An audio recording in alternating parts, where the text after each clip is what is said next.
conozcan este formato híbrido. Bienvenidos a este conversatorio sobre política espacial y la situación de Argentina en este contexto. Así que muy brevemente queríamos compartir en la presentación. Hemos organizado, son 5 las personas convocadas a conversar. No sé si puedo hablar un poco más alto, hablar un poquito más alto. Bueno, rápidamente, para que nos quede la presentación, si vamos a compartir unas pequeñas plaquitas.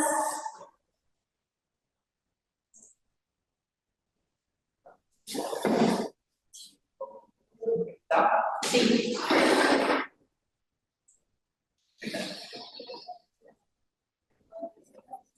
Plaquita que sigue, queríamos ahí simplemente en estos 5 minutos de presentación y cómo nos vamos a organizar, estimamos unos 10-12 minutos por cada uno de los miembros que debemos conversar. Queremos solamente decir que nos convoca, esto surge en el marco de un proyecto de investigación y de personas interesadas vinculadas a la geopolítica del espacio extraterrestre, interesadas o demandadas por el tema y la emergencia del tema. En el marco de este proyecto, tenemos que reconocer la complejidad de temas que abarca y comprende, y la complejidad de actividades vinculadas a la actividad espacial, ese espacio más allá de la Tierra.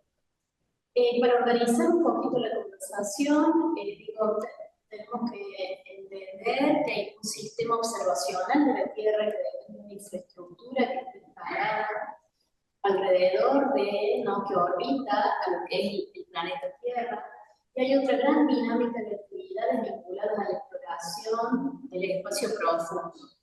Entonces uno muy vinculado al uso y a la producción de servicios, de actividades, y otro muy vinculado también con una dinámica muy particular, explorar y explotar recursos del espacio. Ambas cuestiones, ambas dinámicas se complementan, pero vamos a conversar desde los distintos lugares.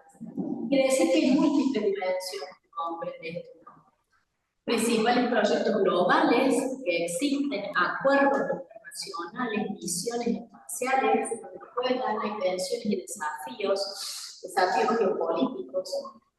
¿Qué posición tiene la Argentina en estos acuerdos internacionales? ¿Cuál es el marco de regulación de este nuevo periodo y desafíos? ¿Cuáles son las discusiones de conversación? ¿Cómo regulamos estos procesos? Y lo que el sistema observacional de la Tierra, sus servicios y productos hoy significa. Estos son algunos ejes entre la multiplicidad de ejes que comprende esta actividad que nosotros intentamos aquí abordar. En este sentido, queremos decir que acabo de conversar sobre la antropología interestelar, hay disciplinas, astrobiología, astromedicina, astroarquitectura, Las disciplinas están siendo demandadas y analizadas por así que estos son los motivos para que nos pongan. La práctica sí puede ser. ¿Quiénes nos reunimos a conversar aquí? A quienes convocamos, y aquí están Sebastián Musso, que es un experto, docente y divulgador científico sobre temas espaciales. Cristian Sommer, abogado, doctor, docente de Derecho Internacional, cada uno después va a poder especificar de lo que habla. Alejandra Tica, internacionalista, politóloga y licenciada en Relaciones Internacionales, docente de Derecho Internacional, ambos de la Facultad de Derecho de la Universidad Nacional de Córdoba y también de la Universidad Católica. Rubén Gambach, que es geógrafo, docente e investigador, se desempeña profesionalmente en San Martín del Andes, docente y también aficionado a los temas espaciales. Y Santiago Seppi, geógrafo, magíster, y director de la maestría en geomática del Instituto Bullich. Él nos va a precisar el nombre de la maestría y del espacio de formación del Instituto Bullich, de doble dependencia de CONAER y UNC, llevan a cabo activa tareas en el tema de la formación y la capacitación. Así que bueno, estos son los convocantes. Y sí decir que después que terminen las exposiciones, la ronda de exposiciones, nos reservamos tiempo para preguntas. Muchas gracias. Damos lugar entonces a nuestra primer panelista.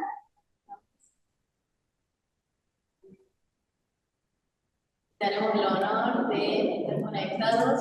Ahora sí, presentación sería Sebastián Russo.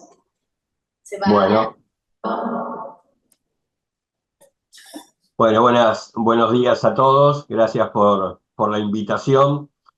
Seguramente aquí hablaremos desde muy distintas ópticas, ¿no?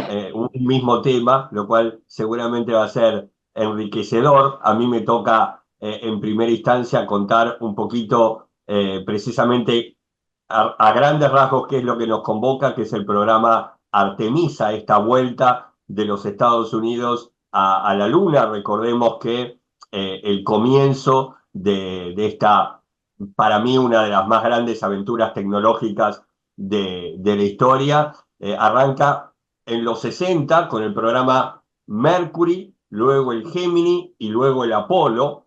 Los programas Mercury pusieron a los primeros norteamericanos en el espacio. El programa Gemini consiguió llevar a la órbita una nave un poquito más compleja y conseguir los primeros acoples de dos naves en la órbita. Y luego el programa Apolo, que más allá de el promocionado Apolo 11 de julio de 1969, deberíamos enmarcarlo en Apolo 1, que desgraciadamente se llevó en tierra y en los entrenamientos la vida de 3 astronautas, hasta Apolo 17, donde a veces yo digo un poco en broma, un poco bastante en serio, ahí se estaba poniendo interesante la cosa y los recortes presupuestarios terminaron el proyecto, ¿no? En Apolo 17, por ejemplo, ya en 1972, viaja al espacio un geólogo, ¿sí? Y más allá del entrenamiento que tenían los astronautas previamente, ya llevábamos un científico que sabía precisamente cuáles eran las piedras a recolectar, cuáles eran los elementos a estudiar de la geología lunar, porque en definitiva esto tiene mucho que ver con lo que vamos a hablar, ¿no?, hoy, ¿no? ¿Qué es la Luna? La Luna sabemos que es un desprendimiento de la Tierra cuando en etapas muy tempranas del sistema solar, allá por 4.600 millones de años atrás, un objeto, se llaman planetesimales, sería uno de los objetos formadores de los planetas, choca con la Tierra, desprende una gran cantidad de masa de nuestro planeta, esta termina girando en torno a nuestro planeta y convirtiéndose en una esfera que progresivamente se va alejando a razón de 1 centímetro más o menos por año, justamente en su órbita. Así que si tuviéramos que definir muy fácil y de forma casi caricaturesca a la Luna, es como el núcleo de la Tierra desnudo de corteza y de todo lo que conocemos en superficie. Por eso es rico en metales, y esto es uno de los elementos del programa Artemisa, ¿no?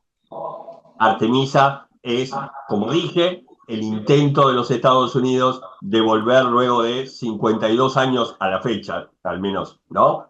Será un poquito más cuando se consiga, a pisar nuestro satélite, seguramente a cubrir una deuda histórica por cuestiones del momento. En aquel entonces fueron 12 hombres los que pisaron nuestro satélite, seguramente Artemisa 3, cuando ponga una tripulación en la Luna, hará pisar por primera vez a una mujer la Luna, y por supuesto la actualidad del programa espacial es mucho más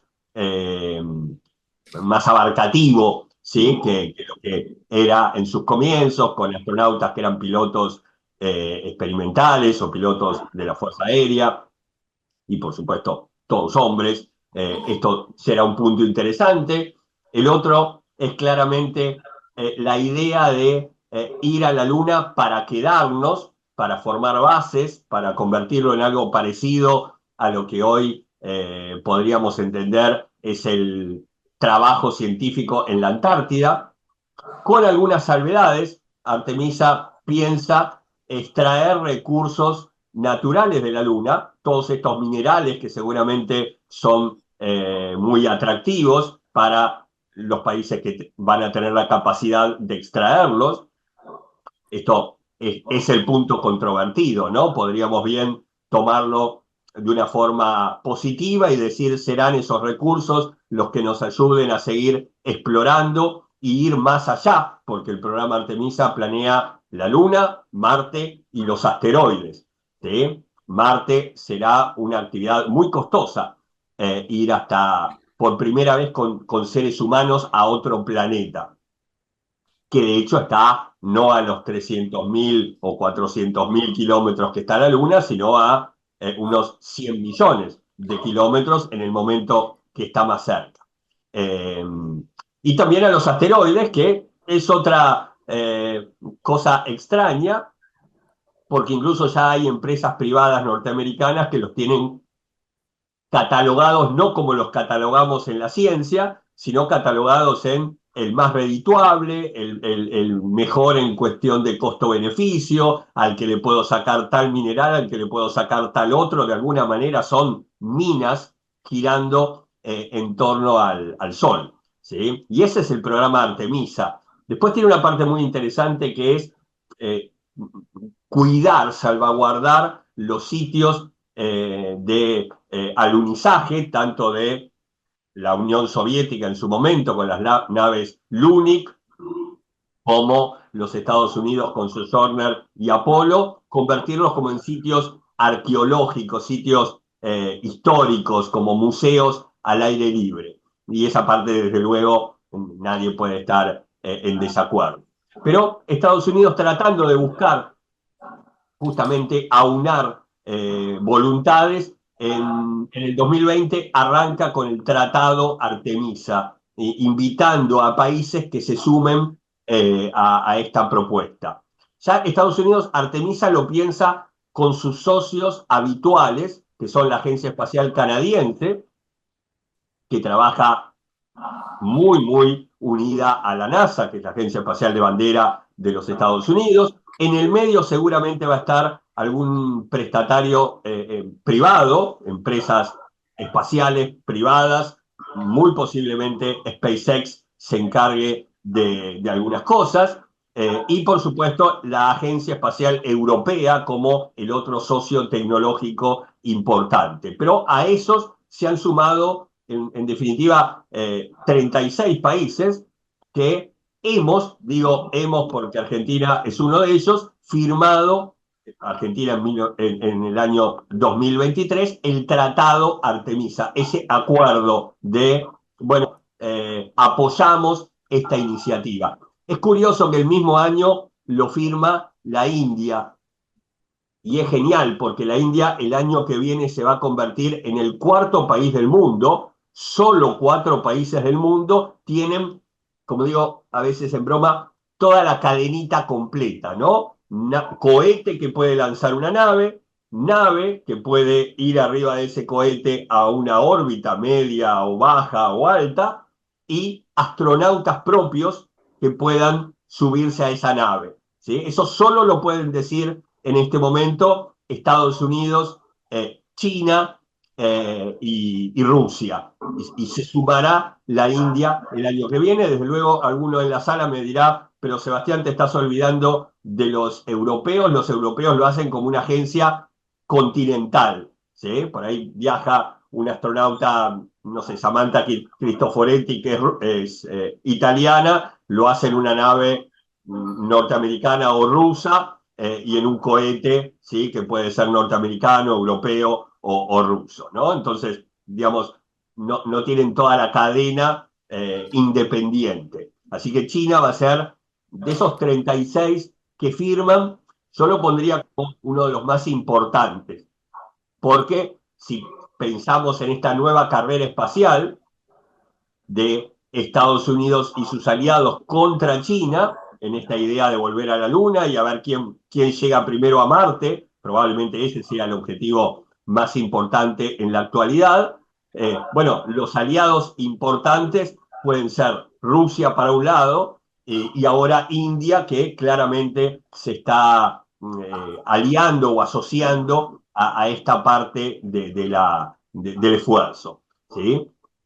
SpaceX, por otro lado, planea, nos dijo Elon Musk, en 2026 llevar una nave de tripulación, pero sin ella, a Marte, y en el 2028 llevar a los primeros hombres al planeta. No lo va a conseguir, ¿sí? Es demasiado ambicioso esa cota de tiempo, pero aún cuando lo hiciera 4 o 5 años después, entiendo que va a estar en una pelea muy clara, ¿sí? SpaceX y China, para ver quién de alguna manera pisa por primera vez un planeta, ¿sí? Y Argentina, con esto más o menos cierro, para que después nos quede tiempo de conversar un poco. Argentina en el medio con una ayuda importante. En algún momento se pensó en Argentina como partícipe de la estación espacial que va a haber alrededor de la Luna, ¿no? Una estación como la que tenemos, como las dos que tenemos en este momento girando alrededor de la Tierra. La Gateway será la estación que orbite la Luna y ya las naves no irán directamente a la superficie de la Luna, sino se acoplarán en la estación, probablemente se sumen varias tripulaciones y luego bajarán a la superficie para actividades precisas y volverán a subir a la estación espacial. Argentina es muy bueno con naves en órbita mirando para abajo, ¿sí? Mirando la superficie, mirando incluso el subsuelo. Nuestras naves SAOCOM son un muy buen ejemplo de eso, el SAOCOM 1A y 1B. Y en algún momento estuvo la invitación de hagan esto, lo mismo que saben hacer en la Tierra, en órbita de la Luna. Argentina en ese momento no aceptó la propuesta, pero seguramente será clave con sus estaciones de apoyo en tierra, la estación que opera la Agencia Espacial Europea y también la NASA de forma indirecta en el sur de Mendoza, en Malargüe, ¿no? A las afueras de Malargüe. Esa funcionará seguramente para este proyecto, pero ahí dejo la pregunta. También tenemos una nave que puede ayudar a los proyectos del principal competidor, que es China, ¿sí? Y es nuestra antena o la antena china puesta en nuestro territorio, Embajada del Agrio en Neuquén. Así que nada, este me parece que era un pantallazo para hacer de todas las aristas que podemos conversar hoy sobre el tema de, bueno, la vuelta de la humanidad a la Luna y qué rol vamos a ocupar nosotros en esa aventura.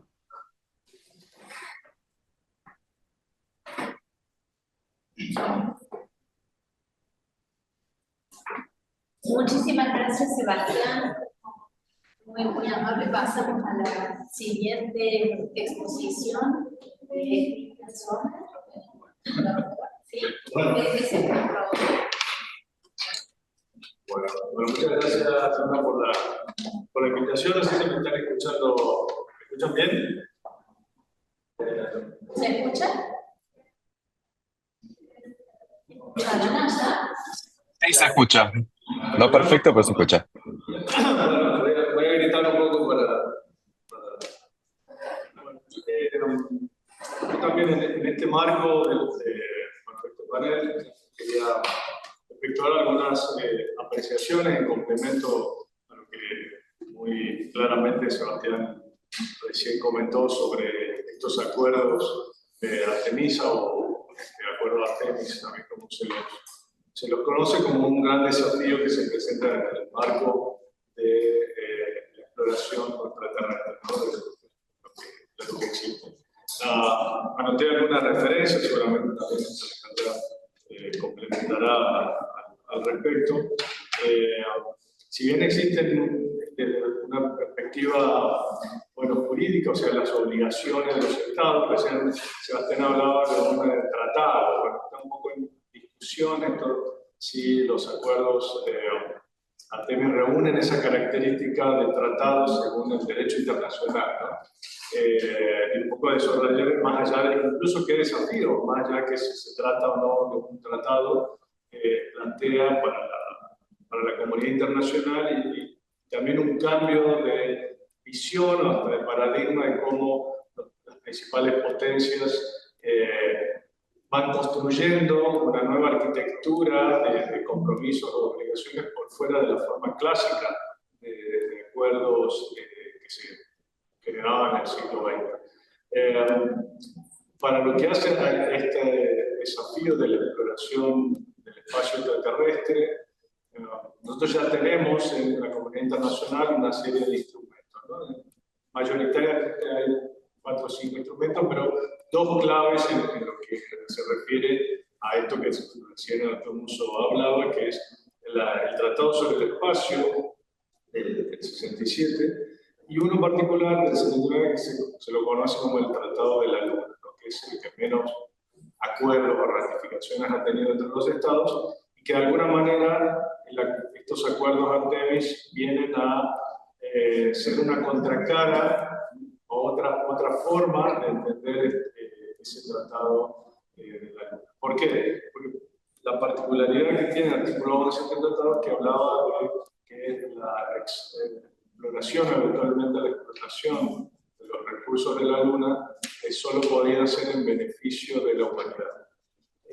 Cabe recordar que este tratado no lo integran los estados que promueven, particularmente Estados Unidos, no este tratado, son muy pocos los estados que lo han ratificado, que se han comprometido, incluso algunos que se han ido de este tratado, por ejemplo, hace poco Arabia Saudita, para firmar los acuerdos Artemis, ha hecho una denuncia del Tratado de la Luna, porque precisamente, como bien lo mencionaba recién Sebastián, una particularidad que tiene no solamente un intento de Estados Unidos de retomar la denominada carrera espacial, ese dominio de la exploración de la Luna, Marte y otros cuerpos celestes, sino pensando también en una explotación de los recursos de la Luna, de Marte y de asteroides y cometas, como mencionamos. Y detrás de ese interés estatal, también, por supuesto, un actor o actores que para la época de los años 60 no eran tan relevantes como son los actores privados, ¿no? Estas empresas privadas que ya tienen de forma progresiva, van construyendo mayor capacidad ya no solo de explorar, sino de explotar recursos minerales del espacio ultraterrestre. Y para que ello sea posible, claramente el viejo tratado de los años 70 se torna incompatible, es decir, hace falta crear un nuevo acuerdo.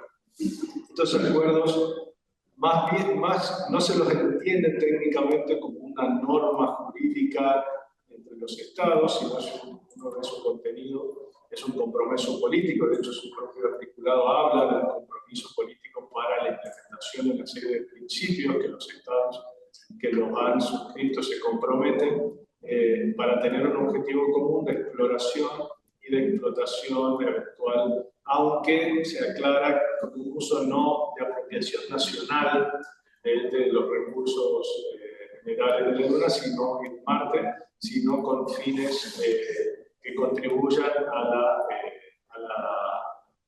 la mayor ampliación de la carrera espacial. De hecho, dentro de los objetivos que se planteaba, que mencionaba Sebastián, del programa norteamericano en escalas en el marco del proyecto de los acuerdos Artemis, es buscar hacer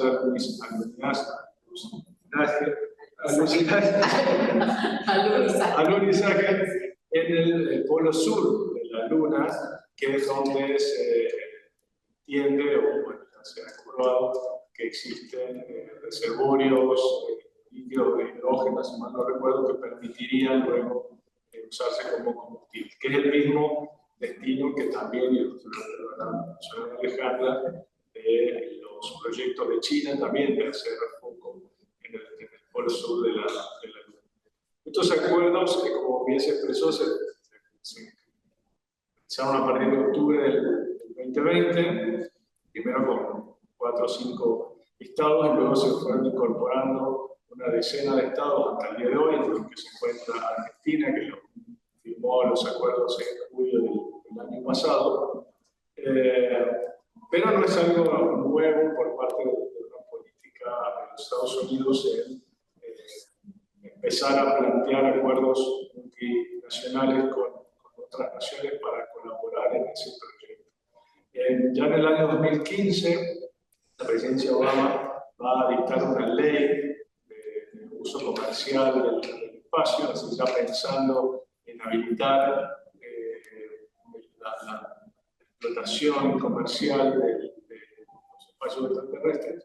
Y en el 2020 se va a producir la administración Trump, ya la materialización de este acuerdo Artemis, ejecutando mediante una orden ejecutiva, reglamentando de alguna manera lo que anteriormente en el 2015 se había dado inicio. Lo particular que tiene es que lo que hace sí menciona en los acuerdos Artemis es que los principios y los acuerdos políticos que los estados establecen en este acuerdo son compatibles, según lo que dice el acuerdo, luego habría que ver al respecto más detalle, con el Tratado del Espacio del 67, es decir, del cual sí Estados Unidos y otras potencias lo integran, y entienden ellos que como este convenio 67 específicamente no alude a cuestiones más recientes como la explotación minera, las cuestiones del turismo espacial y demás, cuestiones vinculadas a la protección ambiental de los cuerpos celestes. Estos acuerdos tienden a complementar y permitirían entonces esta adaptabilidad del convenio. Lo cual plantea una serie de desafíos, ¿no? Es decir, dentro de una perspectiva mucho más de las obligaciones de los estados, estamos hablando de que técnicamente no constituiría un tratado, más allá de que otros lo consideran que no tenga técnicamente obligaciones jurídicas particulares, sí es un acuerdo que puede constituir en mediano plazo la conformación de obligaciones que surgen de ese acuerdo devenido de una costumbre más reciente, ¿no? Una costumbre prácticamente instantánea, que podría usar ese concepto. La cuestión de la costumbre muchas veces, bueno, aquello que no surge de obligaciones internacionales, pero que los estados de forma bilateral o multilateral van acordando, le dan un sentido de una práctica, y esa práctica le acuerdan ciertas obligaciones con fines jurídicos, termina siendo también una obligación estatal. Lo cierto es que acá no habría, tal como se vienen dando estos acuerdos, no habría que esperar la constatación de que las sumatorias de acuerdos o prácticas o de actos bilaterales, muchas de estas acciones también de los acuerdos Artemis tienden a ciertos criterios de bilateralidad entre los Estados Unidos y cada uno de los estados en aquellos que puedan aportar. Lo mencionábamos por ejemplo, Sebastián, cuál podrían ser los aportes de la República Argentina en el marco de este acuerdo, sino que ya el propio acuerdo empieza a materializar una postura de los estados que luego terminará en constatarse obligaciones que esto generen por fuera de la forma clásica de un tratado. Es decir, y uno lo que avisora para finalizar la nueva forma de constituir compromisos o obligaciones de los estados tienden a ese tipo de acuerdos más de hecho que de derecho, lo cual no quiere decir que sea contrario a todas las normas de las obligaciones de los estados, ¿no? El propio acuerdo Artemis pone también los mismos límites de un uso pacífico de esta exploración y explotación, es decir, la no utilización o colocación de armas nucleares en el espacio. Algo que en la práctica luego es de no tan fácil constatación y establecer esa responsabilidad. Bien lo mencionaba también Sebastián, el régimen del espacio extraterrestre tiene en parte, sobre todo tomando como referencia el Tratado de la Luna y demás, esto de que la exploración y la explotación son con fines de beneficio de la humanidad, a regímenes jurídicos de los denominados jurisdicciones o espacios no sometidos a la jurisdicción del Estado, es decir, aquellos espacios que ningún Estado puede ejercer soberanía. En la Tierra nosotros tenemos dos grandes espacios así, ¿no? El alta mar, o sea, aquella jurisdicción, aquel espacio marino que no está sometido a la jurisdicción del Estado, que en principio la Convención del Derecho del Mar alude a una protección del beneficio de la humanidad, y el Tratado Antártico, que también tiene un objetivo similar, es decir, que las actividades que se realizan allí son en beneficio común de los estados y dentro de esas previsiones del tratado se encuentra la utilización de armas nucleares, ensayos nucleares. Algo que ya se ha constatado que unilateralmente algunos estados ya lo han hecho. Es decir, si ya en la Tierra es de difícil constatación de aquello que no está autorizado por lo que se realiza, mucho más en el espacio extraterrestre, ¿no? Por ahí hay, si nos ponemos a bajar a la Tierra en el sentido muy práctico, ¿cómo constata la comunidad internacional cuando carece de los medios técnicos para hacerlo? Salvo potencias, muy pocas potencias tienen capacidad de tener control de lo que sucede en el espacio. ¿Qué pueden hacer los privados en el espacio? Bueno, son todas inquietudes, dudas que quedan de estos acuerdos, más allá de su efecto jurídico, ¿no? Luego, ¿cuánto de esto que se dice que no se va a explorar y explotar con fines nacionales o privados va a ser de posible constatación por parte de los demás si se hace o no se hace? Bueno, un poco quedan muchas incógnitas porque es algo que se está implementando a partir de ahora, y de alguna manera la única prueba de control va a ser este autocontrol, este control entre potencias, ¿no? Es decir, Estados Unidos y sus aliados de lo que haga China y actualmente Rusia, y Rusia y China sobre todo de lo que hagan los otros, ¿no? Entonces, de eso un poco va a depender más que de las obligaciones internacionales que como letra están, pero en la práctica claramente se avisora como de difícil aplicabilidad en un sentido práctico. Bueno, dejo abierto acá algunos temas. Bueno. Muchísimas gracias, Cristian. Nos quedan los interrogantes abiertos. Pasamos a la siguiente exposición. Bueno, buenos días. Muchas gracias por la invitación. Un gusto compartir con ustedes este espacio. Como profesora de Derecho Internacional, voy a abordar la temática de la perspectiva de los tratados internacionales suscritos por nuestro país en materia de cooperación espacial. En este punto me parece que es interesante rescatar someramente cuáles son todos estos tratados internacionales, digamos, instrumentos internacionales que fue celebrado en nuestro país con otros estados. Digo instrumentos internacionales porque si bien buena parte de ellos son tratados, en el sentido que le da el derecho internacional, también vamos a encontrar que en algunos casos son declaraciones, son resultados de reuniones, memorándum, es decir que es amplio el espectro en cuanto a el tipo de instrumento internacional. Pero si nos seguimos exclusivamente lo que son tratados, podemos dividirlos en dos grandes grupos. Los tratados celebrados con otra parte, es decir, tratados bilaterales y tratados multilaterales. En cuanto a los tratados bilaterales, nos encontramos que Argentina, a partir de de los años 60, comienza una intensa actividad en este sentido, y a partir del primer tratado que celebra con Alemania, en el año 69, luego va a ir celebrando sucesivamente con estados europeos, americanos, asiáticos y africanos. el espectro es bien amplio y a veces nosotros conocemos aquellos tratados con estados más importantes o con los cuales hay una actividad más intensa, ¿no?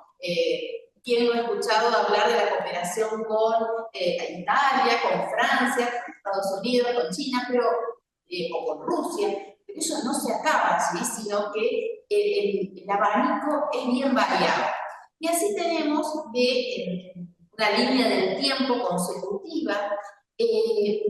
Luego de esos primeros acuerdos con Alemania, años 69, años 74, viene un acuerdo con Ecuador.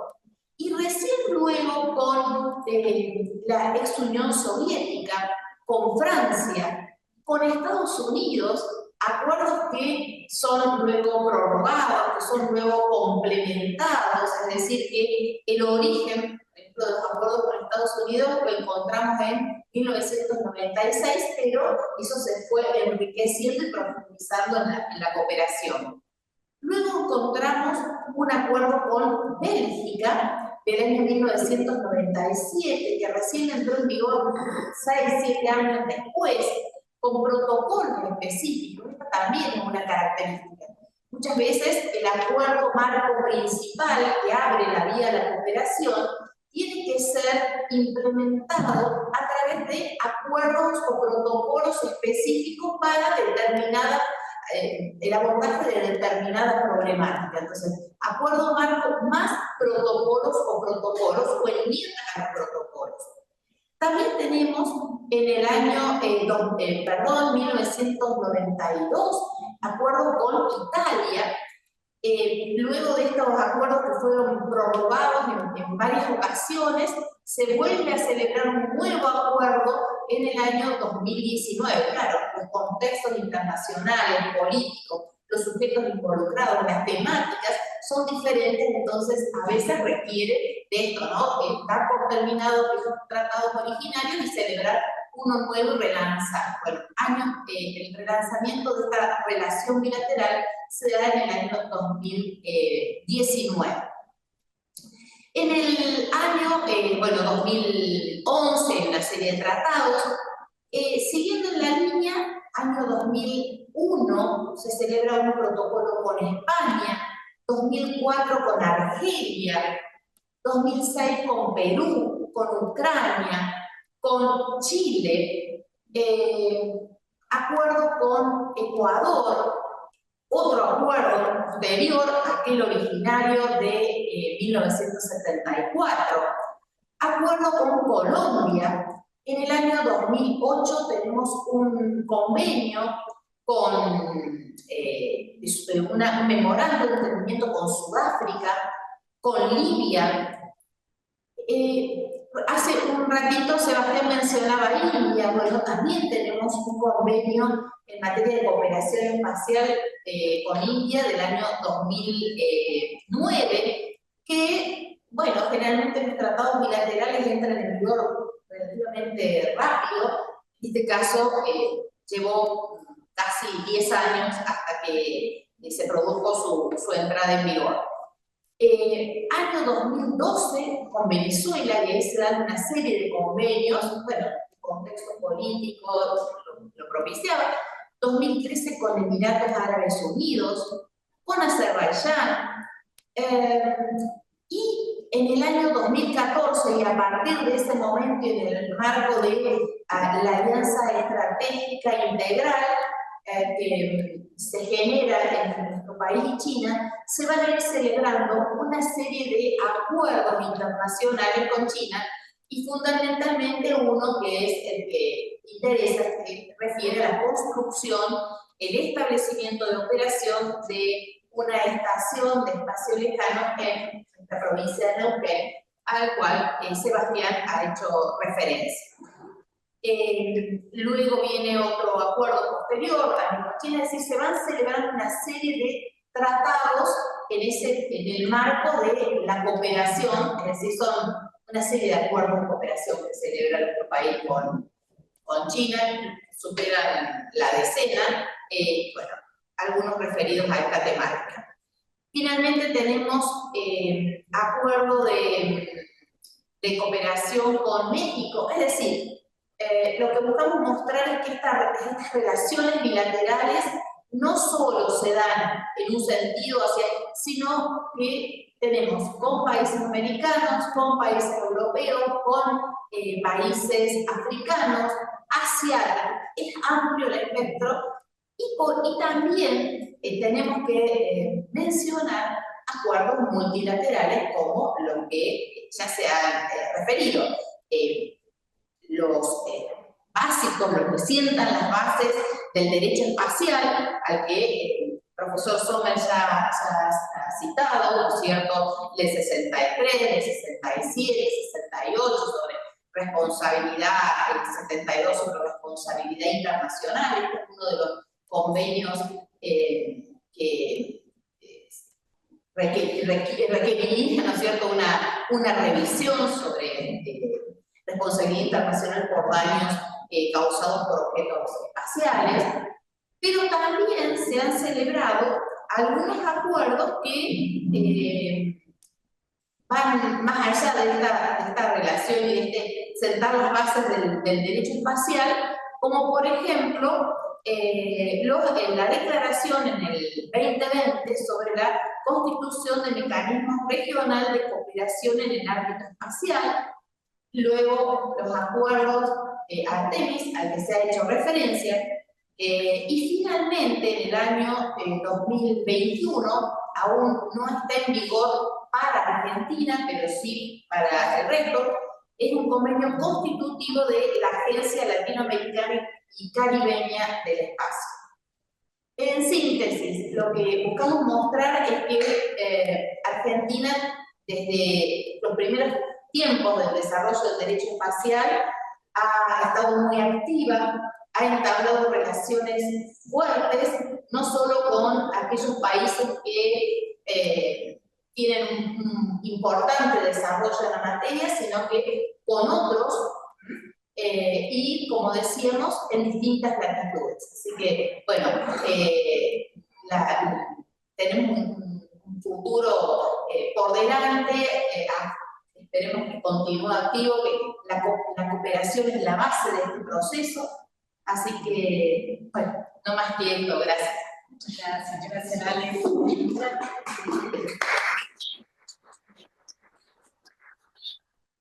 Pasamos al siguiente expositor de conversatorio, geógrafo Rubén Cambach. Tenemos una presentación para compartir. Un minutito que hay.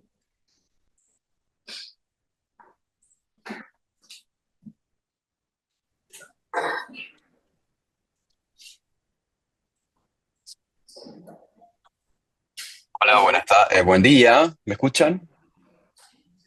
Vos nos irás avisando, Rubén, para ir pasando las diapositivas. Algo que quisieras. Perfecto. Bueno, entonces, primero que nada, muchísimas gracias por la invitación y la posibilidad de poder estar compartiendo este espacio con ustedes.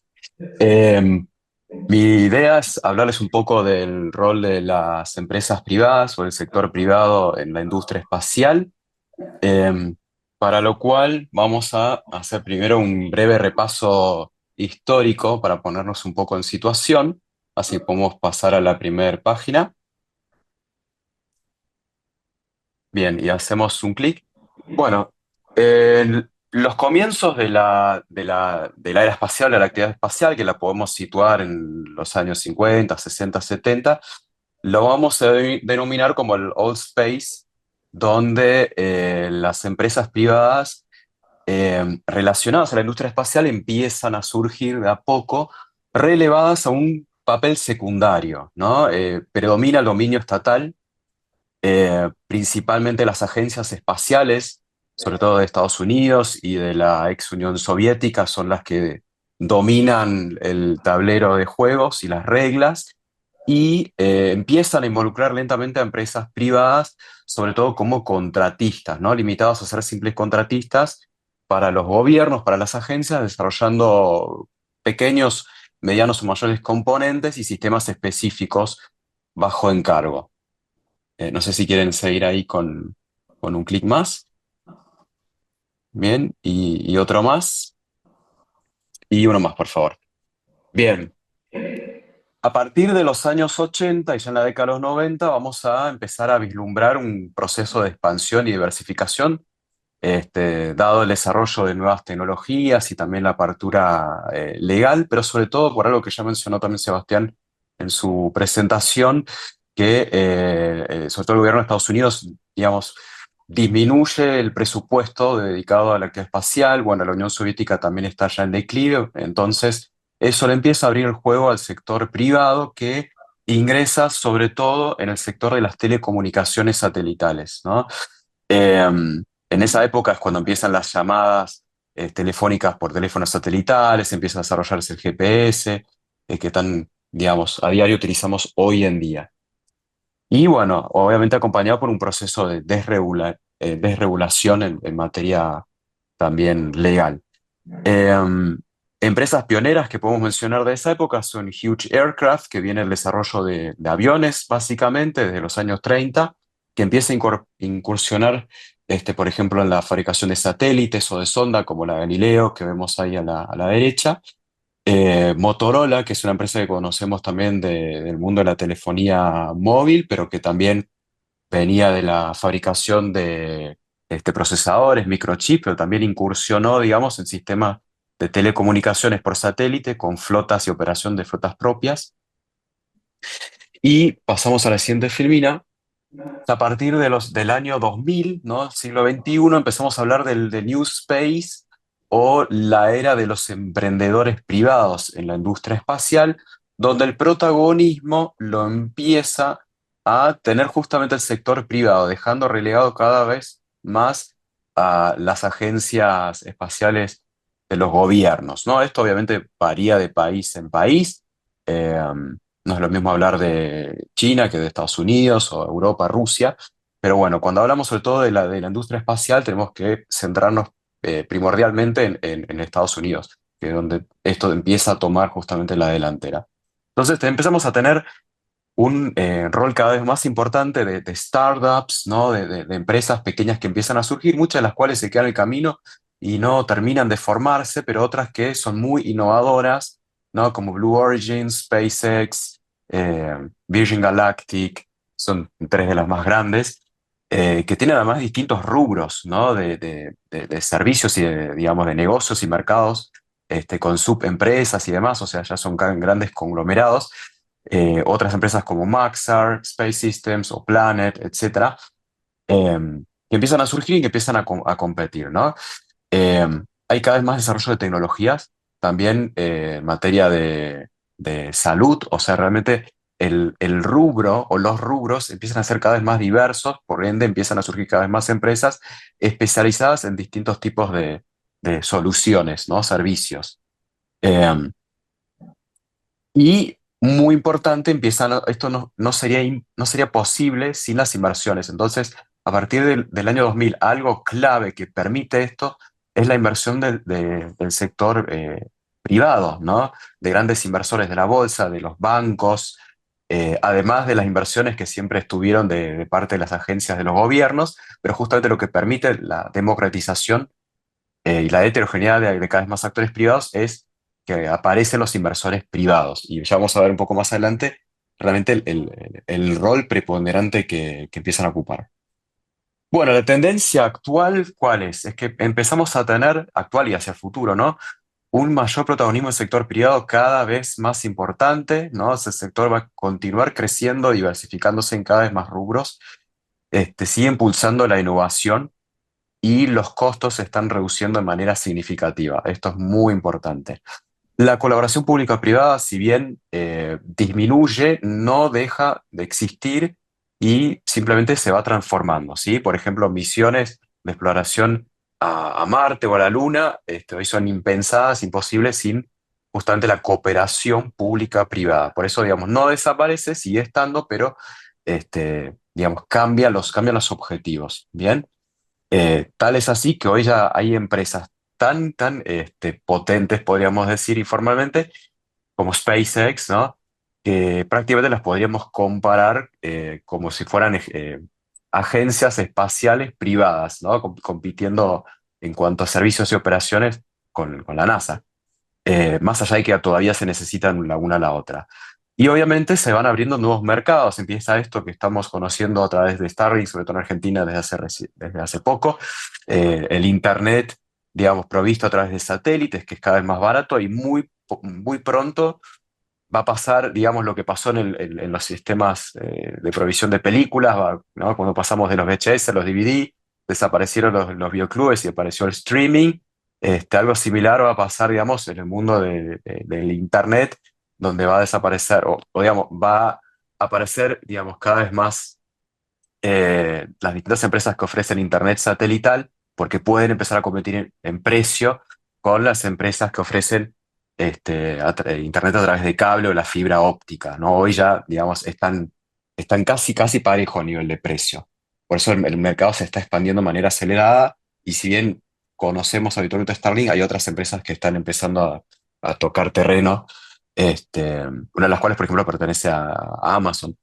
La minería de asteroides, si bien está en fase de desarrollo, sabemos que tarde o temprano es algo que va a existir, sobre todo cuando empecemos a pensar en asentamientos en la Luna o, digamos, en Marte. Ahí justamente, digamos, no va a ser económicamente viable traer todos los recursos desde la Tierra, por lo cual esto se va a ver mucho más redituable, empezar a explotar recursos en distintos cuerpos celestes. Y bueno, uno de los grandes problemas sigue siendo la regulación. Tenemos muchos tratados internacionales. El problema es que o están obsoletos o no todos los países los han suscrito. Por ejemplo, el Tratado de la Luna, muchos países lo han abandonado. eh, y es quizás uno de los mejores que tenemos para justamente abordar la actividad también de empresas privadas cuando se trata de la Luna, ¿no? Pero bueno, eso es un déficit en el cual los que se dedican a cuestiones jurídicas del espacio saben que hay muchísimo todavía para trabajar, ¿no? Para trazar reglas claras de cooperación, de usos del espacio ultraterrestre, para ver, digamos, aspectos que tienen que ver con la sostenibilidad, garantizar la seguridad, etc. Pasamos a la siguiente filmina. Bueno, y podemos resumir que actualmente tenemos más de 10.000 empresas dedicadas al sector espacial a nivel global. La mayoría está en Estados Unidos, que tiene más de 5.000 empresas de mayor o menor tamaño. Se ha ido por Reino Unido y está pisando cada vez más rápido China, que hasta hace 2 o 3 décadas atrás prácticamente inexistente, y de pronto está realmente, eh, digamos, sacando un número muy importante de empresas cada año. La diferencia es que cuando hablamos de empresas privadas en China no podemos compararlas tal cual funciona una empresa privada occidental, entre comillas, porque en China, digamos, depende mucho de las inversiones y el apoyo del Estado, pero también están muy reguladas por el Estado y en gran parte también controladas por el Ejército Popular Chino. Entonces, no es lo mismo hablar de empresas privadas chinas que de Estados Unidos, Europa o de Argentina, ¿no? Tenemos que siempre hacer la diferencia. Y se está dando algo como se dio inicialmente en muchos rubros industriales en China, que empezaron, digamos, copiando ideas, copiando, digamos, tecnologías de distintas empresas de Occidente. Está pasando lo mismo en materia aeroespacial, por eso estamos viendo a esta altura muchas empresas chinas que están compitiendo con directamente, digamos, SpaceX, con tecnologías similares que fueron desarrolladas por SpaceX o empresas, digamos, que compiten con SpaceX en Estados Unidos y otros países, las están empezando a empujar muy fuerte en China para salir a competir, ¿no? Obviamente el presupuesto también es mucho más fuerte en Estados Unidos y eso genera un efecto derrame, lo cual también moviliza al sector privado y solamente, digamos, el presupuesto espacial de Estados Unidos, que si bien no es el que tuvo en la época de las misiones Apolo, es importante y fíjense que supera al de China, Rusia, Francia y Japón. El valor combinado de las empresas espaciales hoy en día supera los 4 billones de dólares. Eh, y, digamos, como les comentaba, hay empresas que han logrado reducir los costos y lo están haciendo cada vez más, como es el caso de SpaceX y otras que quieren salir a competirle, como por ejemplo Boeing. Dos rubros muy importantes que están teniendo cada vez más auge es el turismo espacial. Hay muchos proyectos, digamos, para construir hoteles en órbita. Digamos, ya hay empresas con naves que llevan turistas, digamos, al espacio exterior. Las comunicaciones son cada vez más claves, es donde más dinamismo hay, donde más empresas surgen donde más competencia hay y donde más inversión hay. Eh, y se espera que, digamos, en los próximos años aumenten de manera significativa los lanzamientos de todo tipo de naves, de satélites, naves de carga, naves tripuladas por humanos, etc. Discúlpame, me quedaría un minuto. Ok, bueno, entonces seguimos a la siguiente. Estas son simplemente algunas de las empresas más importantes que tenemos hoy en día, pero ahora podemos saltear. La siguiente, ahí en este gráfico, fíjense, lo que podemos ver es, en el anillo interior vemos asociaciones civiles, como la Planetary Society, vemos organismos como instituciones o universidades, digamos, que trabajan en desarrollo, formación de capital humano, y alrededor de eso vemos un segundo anillo donde están los inversores privados y una pequeña fracción que ocupan organizaciones gubernamentales como puede ser la NASA, puede ser la CONAE. Y alrededor, en los anillos exteriores, vemos todas las empresas privadas digamos, dedicadas al espacio en sus distintos rubros, ¿no? Fíjense lo amplio que es este espectro. Bueno, podemos avanzar. Simplemente la siguiente van a ver el amplio abanico de inversores privados que hay, separados en distintos países. Obviamente Estados Unidos tiene la mayor proporción. En la siguiente imagen vemos, ¿no?, un abanico de las empresas dedicadas a comunicación espacial y en qué países se dividen. También Estados Unidos acá saca gran ventaja. En la que sigue, vemos que hay menos empresas, pero son las que se dedican, digamos, sobre todo a transporte, ¿no?, y exploración espacial. Ahí estaría, por ejemplo, SpaceX o Virgin Galactic.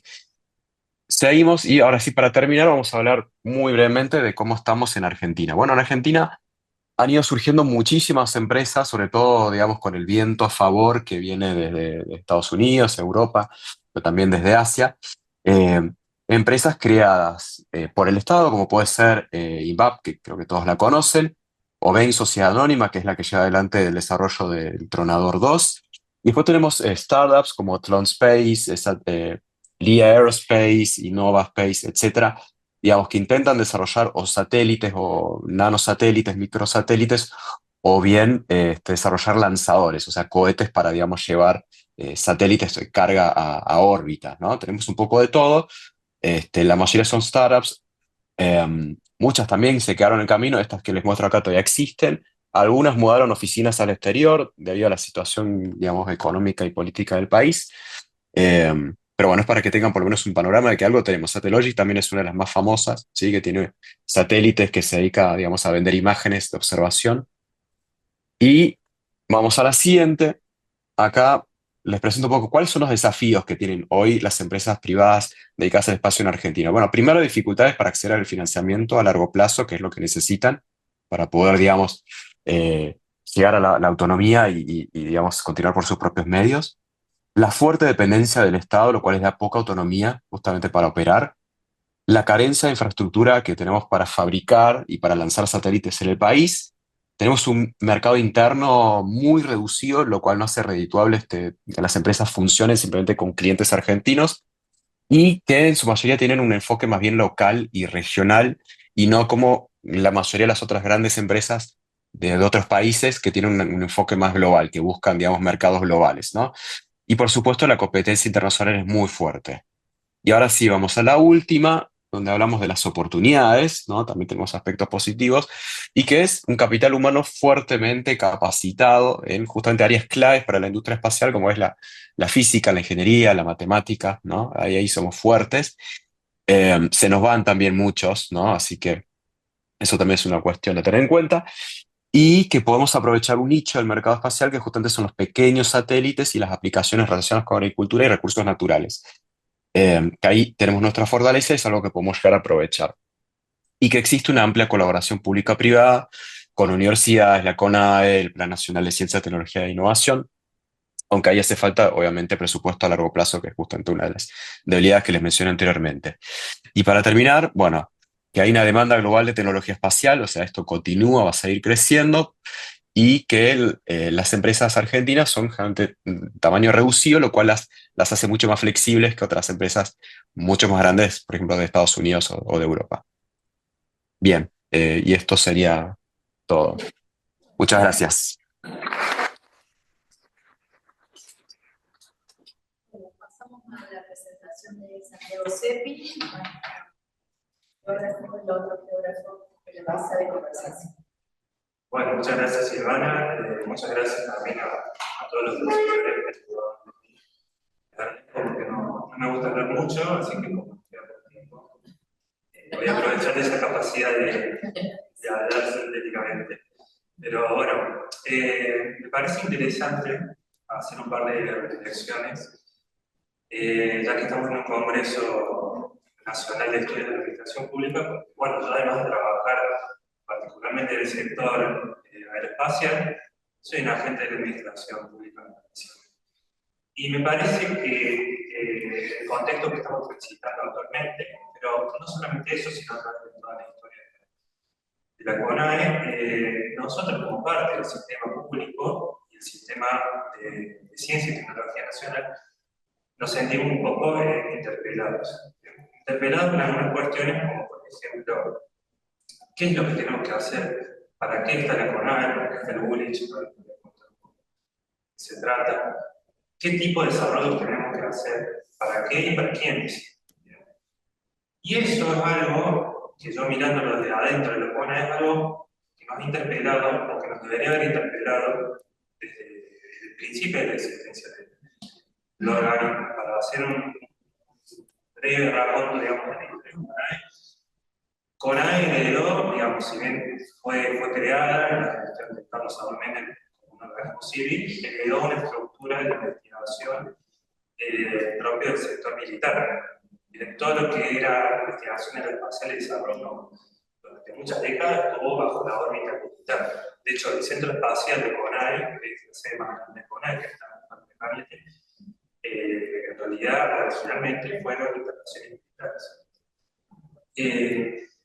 Y CONAE, durante sus primeros años, creció muy impulsada, muy apoyada en los tratados internacionales y las relaciones internacionales. Acá nuestra colega mencionó varios acuerdos. Y de hecho, la CONAE, mucho tiempo, en el organigrama del Estado Nacional, colgó mucho tiempo de la Cancillería, o el Ministerio de Relaciones Exteriores. De hecho, la Estación Espacial que tenemos acá en Córdoba, del planeta, su principal función al día de hoy sigue siendo ser receptor y transmisor de datos para misiones espaciales de terceros países, no tanto para las propias misiones espaciales. Y todo eso se basa en los acuerdos, memorandos y entendimientos que se han hecho con otras naciones y con otras agencias espaciales. Entonces, por muchos años, buena parte del desarrollo y el qué y para qué de la CONAE estuvo muy apalancado de nuestra relación con el afuera. Y después, más hacia fines de los 90, el principio de los 2000, empezó a surgir un poco esto de, bueno, ¿qué hacemos para adentro? ¿Y qué hacemos para nuestro territorio? Y de ahí surgen dos grandes ramas o variantes de desarrollo, que por un lado todo lo que tiene que ver con el desarrollo de industria satelital y de tecnología satelital y desarrollo de vehículos para acceder al espacio, desarrollo de satélites para estudiar el espacio, observar la Tierra, y después todo lo que tiene que ver con cómo se aplica esa información, cómo nosotros explotamos toda la información que genera tanto la CONAE como otras agencias espaciales del mundo para generar productos que sean de utilidad para la sociedad, para los seres finales, y dentro de eso, cómo nosotros hacemos una transferencia efectiva de esos conocimientos a la sociedad. Y eso se materializa en todo lo que tiene que ver con educación y transferencia, y investigación y articulación con otras esferas del sector educativo.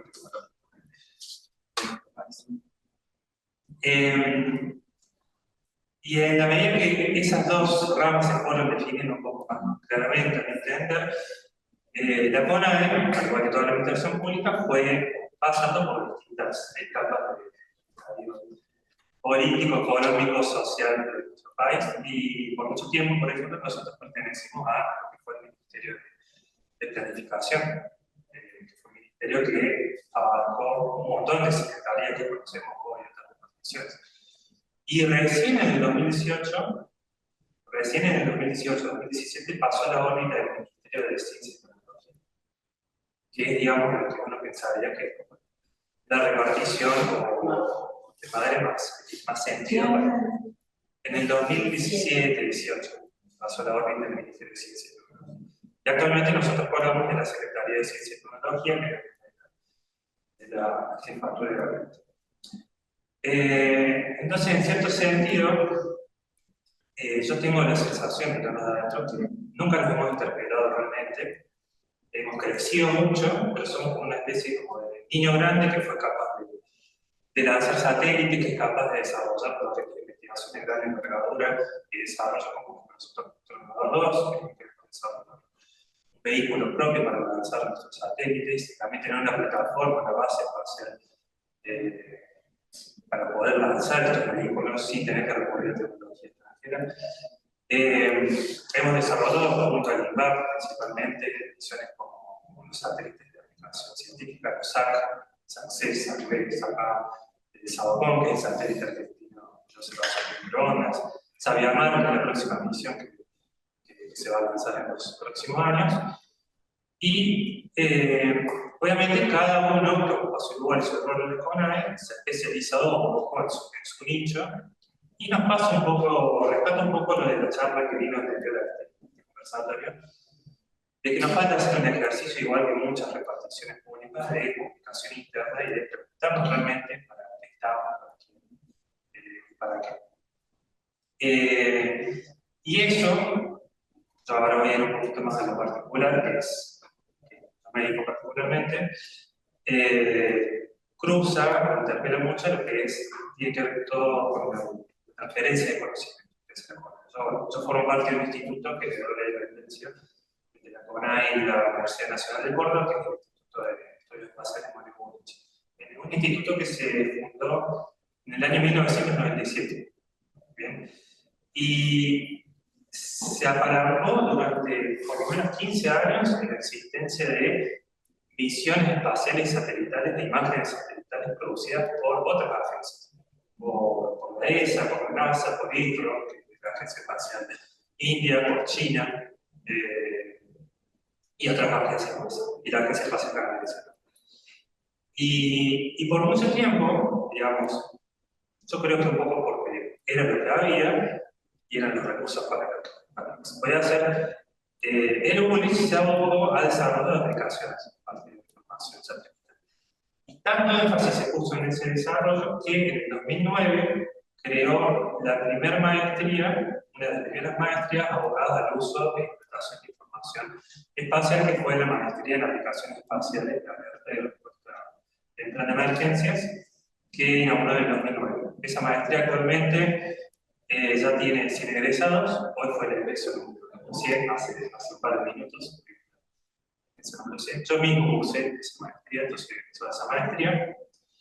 Pero esa maestría no alcanza a cubrir todos los aspectos de investigación que tiene la CONAE. Todo lo que tiene que ver con desarrollo de tecnologías satelitales es un poco relegado. Y un poco también por eso de no preguntarnos realmente cómo queremos llegar nosotros a la sociedad. Bueno, por suerte, hace un poco más de un año, abrió la primera camada, la primera corte de otra maestría del Instituto Bullrich en cooperación con la Facultad de Ciencias Exactas, que es la maestría en sistemas espaciales, que tiene un enfoque mucho más ingeniería, mucho más orientado al desarrollo de tecnología de instrumentos que van montados en los satélites.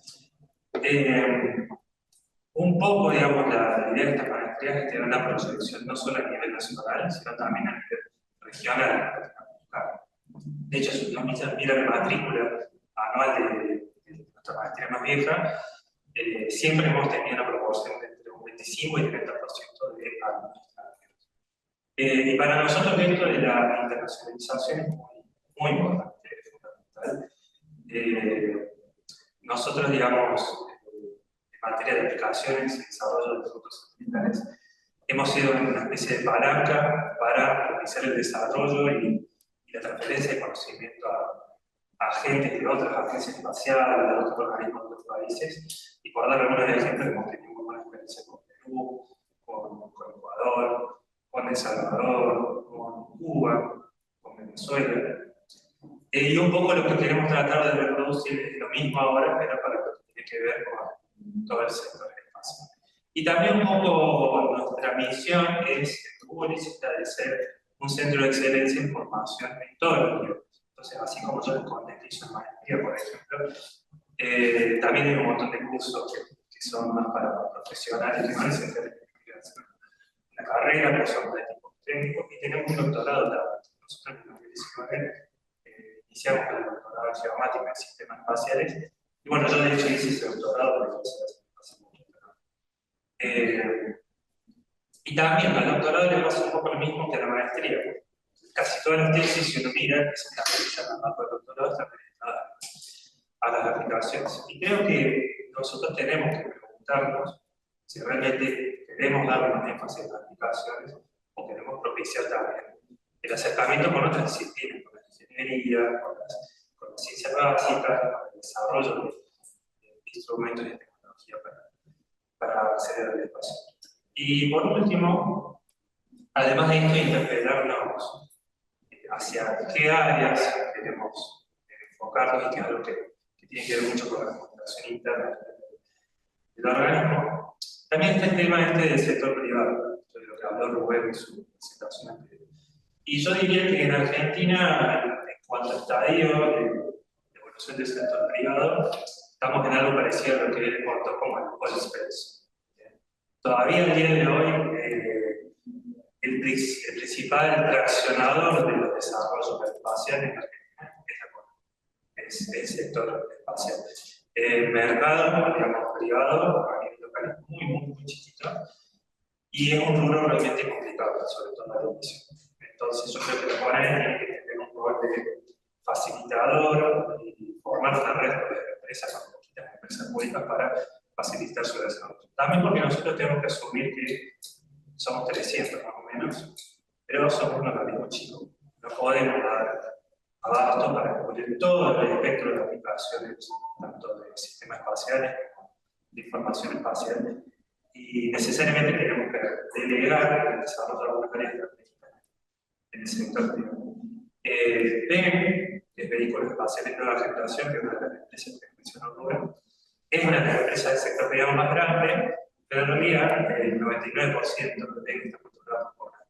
Entonces, realmente, virtualmente, gran parte de lo que es la actividad aeroespacial y satelital en Argentina está bajo la órbita. Entonces, ahí tenemos un gran desafío también de propiciar el desarrollo de lo que es el sector privado y la cooperación. Y bueno, eso es todo el parte por hoy. Muchísimas gracias. Muchas gracias a todos los que participaron en este conversatorio, y abrimos a preguntas. Estamos en mucho tiempo, pero... Bueno, me presento, yo soy Cecilia Carrizo, soy profesora de las Facultades Sociales del Instituto de Investigación y Formación y codirectora del proyecto junto con Silvana. Mi área de trabajo fundamentalmente ha sido la política ambiental, la política ambiental vinculada con las nuevas tecnologías, y ahí llego a este lugar. Hay dos cuestiones que me interesan, tanto una a él y otra a él. La primera tiene que ver con esta cuestión, con esta hipótesis de que la cuestión de la aplicabilidad en sentido práctico de la normativa en torno al tema de la actividad espacial. Me parece que si uno piensa la aplicabilidad en sentido práctico, casi no tendría que haber normas. Por ejemplo, de la parte ambiental. Por algo muy conocido dentro de la cuestión normativa, el tema del enforcement, ¿no? O sea, qué es lo que hace y qué es lo que da fuerza a la norma.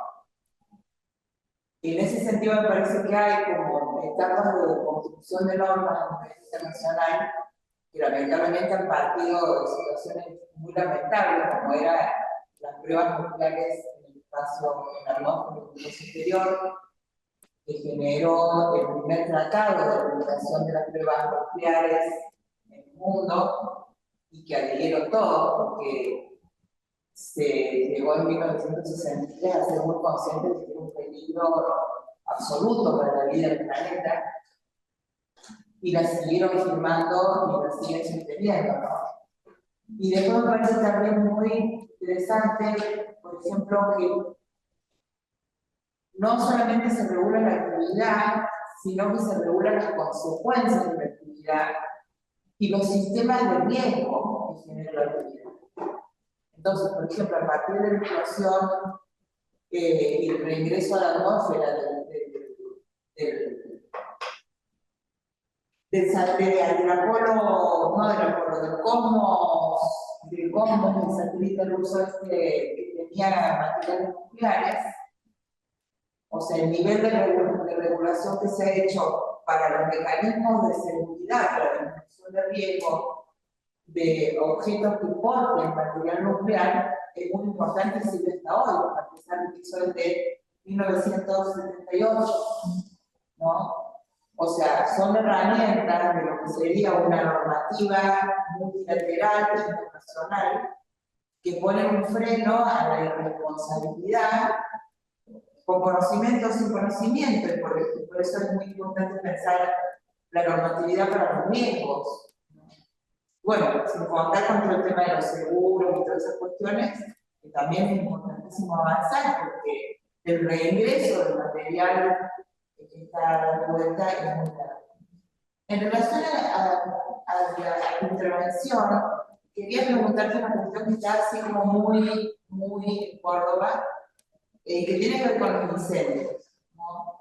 La CONAE, el Instituto Burris y la FAMA tienen una maestría en aplicaciones espaciales de alerta y respuesta temprana a emergencias desde el año 2009 con 76 egresados.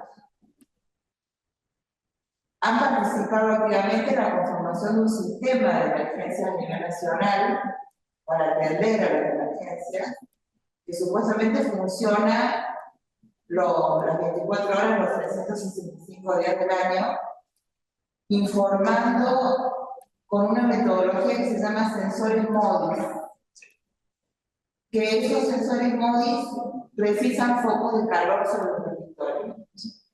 ¿Qué pasa con estos sensores en la provincia de Córdoba? Sí, bueno, MODIS es un instrumento de la NASA que da información a la mañana y a la noche. O sea, diariamente nosotros tenemos información a través de MODIS de posibles focos de calor. Lo que mide el instrumento en realidad es la temperatura de la superficie de la Tierra, y a partir de cierto umbral de temperatura lo clasifica como un foco calor, un punto que está muy caliente. El tema es que eso es una primera clasificación que hace MODIS, que hace la NASA para la producción global. Después, a nivel de Córdoba, a nivel de La Rioja, de Santa Cruz, puede ser que tenga una temperatura mayor a 30 grados, sea anómalo o sea no. Entonces, en Córdoba tiene sus particularidades. Y hay un tema con los focos de calor, que es un producto que digamos, cada puntito de foco de calor representa un área de por lo menos 1 kilómetro por kilómetro. Entonces, hay mucha imprecisión y incerteza en esa medición. Muchos focos de calor. Bueno, hay muchos mapas, digamos, que se publican con los focos de calor de MODIS, y uno ve, por ejemplo, todo Sudamérica cubierto prácticamente a ese foco de calor. En realidad, muchos de esos no son realmente incendios.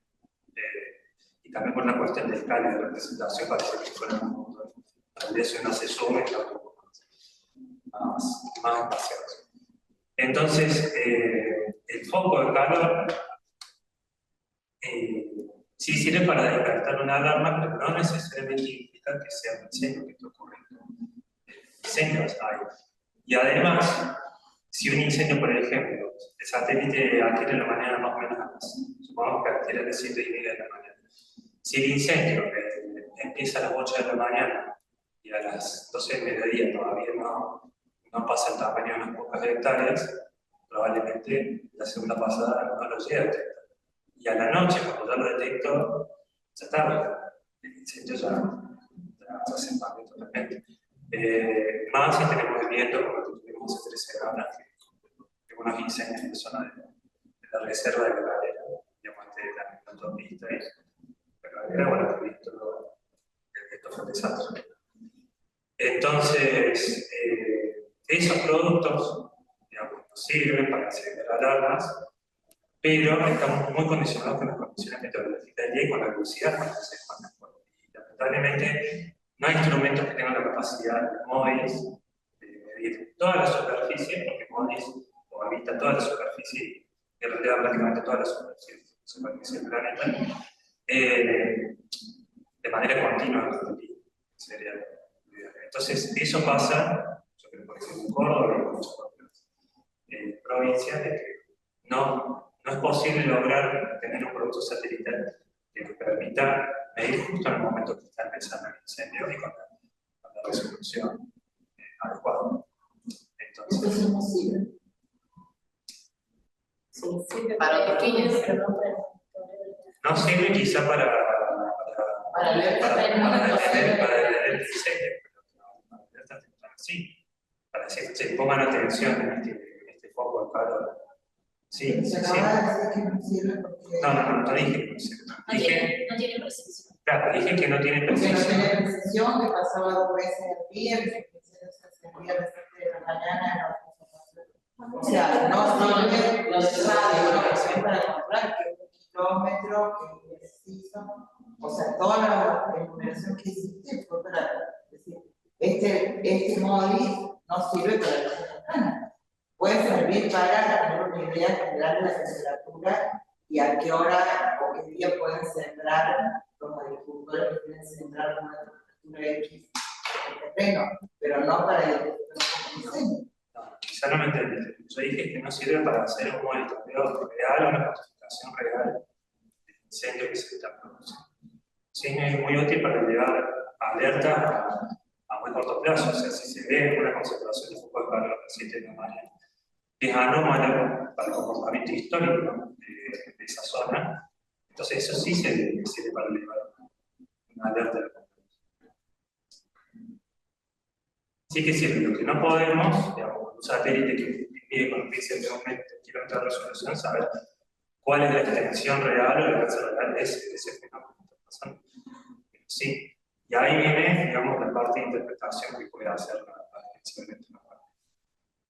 MODIS dice, bueno, a partir de este umbral tenemos focos de calor. Después viene de parte de cada agente local decir, bueno, ¿cuál es el comportamiento normal o histórico de este píxel de esta imagen, por ejemplo, de este centro? Bueno, si es normal que aparezca en esta época focos con esta temperatura con incendio, bueno, no es nada. Si es anómalo, sí, se da un aviso y para que tratar de que las cuadrillas, digamos, estén preparadas lo más posible. Pero bueno, obviamente hay que ser realistas, no podemos medir el tiempo real del incendio, simplemente una herramienta más. Nosotros, por ejemplo, en el caso particular del incendio que ocurre hace 3 semanas, que llegó hasta la autopista, llegó hasta Malagueña, incluso la autopista. Bueno, no sé si han hablado por ahí ayer, hace lo que pasa el tema que cuando sale el Córdoba. Bueno, la detección de los focos de calor, si bien no estaba muy claro en qué parte estamos empezando, en una representación muy gruesa, sirvió para que se movilizara con tiempo una cuadrilla para ir haciendo un cerco de estación de servicio. Entonces, lo primero que fueron a hacer fue, antes de que el incendio llegara, fue ir a atender eso. Llega a tiempo de la estación de servicio y bueno, pero bueno, obviamente hay errores a veces, quizá no siempre se llega a tiempo, bueno, pero peor no nada. Y bueno, también yo quiero enfatizar esto, uno puede ver o detectar alarmas, pero no puede parar el fuego con estas herramientas porque se produjo.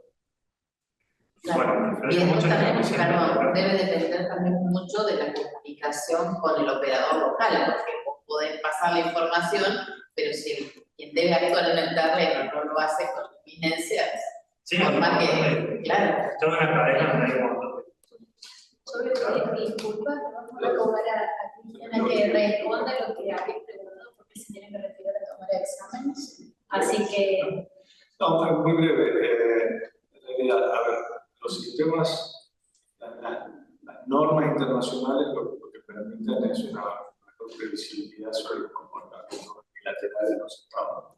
Ese es el desafío un poco que se aprecia acá, es decir, cómo se da una paradoja, es decir, pero por otro lado una constante en las últimas décadas, que ante la imposibilidad de poder crear nuevos instrumentos internacionales más modernos, el esfuerzo es sobre lo viejo ir haciendo una readaptación interpretativa de esos tratados. Lo que sucede es que eso en tanto los estados integren esos tratados. La particularidad aquí es que los principales actores de la escena internacional del espacio extraterrestre, de la exploración, pero sobre todo con fines de explotación, no integran estos tratados o se están yendo, porque precisamente no quieren quedar encorsetados a tratados antiguos o ya de varias décadas que no permitan los objetivos necesarios que implica el fin económico de la exploración espacial, es decir, el explorar, pero a su vez explotar para poder mantener a largo plazo esa explotación. El objetivo no es visto como una cuestión maniqueísta o economicista maligna, sino para poder llevar adelante las instalaciones de estaciones espaciales o espacios temporales en la Luna para Marte, hace falta explotar esos recursos que están en la Luna.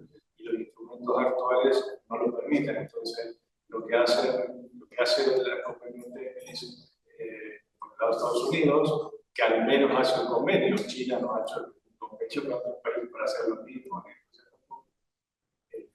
Es decir, bueno, sin salirnos del tratado marco de la Organización del Espacio Terrestre, como no formamos parte de la Luna y otros dicen, bueno, es una interpretación colateral, firmamos estos convenios que nos comprometemos a realizar estas actividades con estos principios. Son en realidad una serie de principios, no son reglas específicas. Ahora, a pesar de eso, esos acuerdos permiten una previsibilidad de obligaciones básicas. La idea de la exploración sobre el enforcement en realidad es una idea ya sobre la consecuencia, porque ¿quién explica el enforcement? Más que el enforcement debería ser sobre el diligence y el accountability, que es una idea mayor de autocontrol entre las partes. El enforcement es la última parte y solamente lo puedo aplicar a aquel que tiene una capacidad real de ese enforcement. Entonces, lo que hay cerca es un cambio de cómo se construye o cómo se perfila aparentemente la construcción de las nuevas normas en la escenario. Claramente ya no es más el escenario clásico que era el COPUS, es la Comisión para la Relación del Pacífico, sino esta idea de bilateralidad o multilateralidad por fuera de instituciones, de organizaciones internacionales, como el ejemplo es. ¿Cuánto de eso se va a ampliar o no? Bueno, eso habrá que verlo.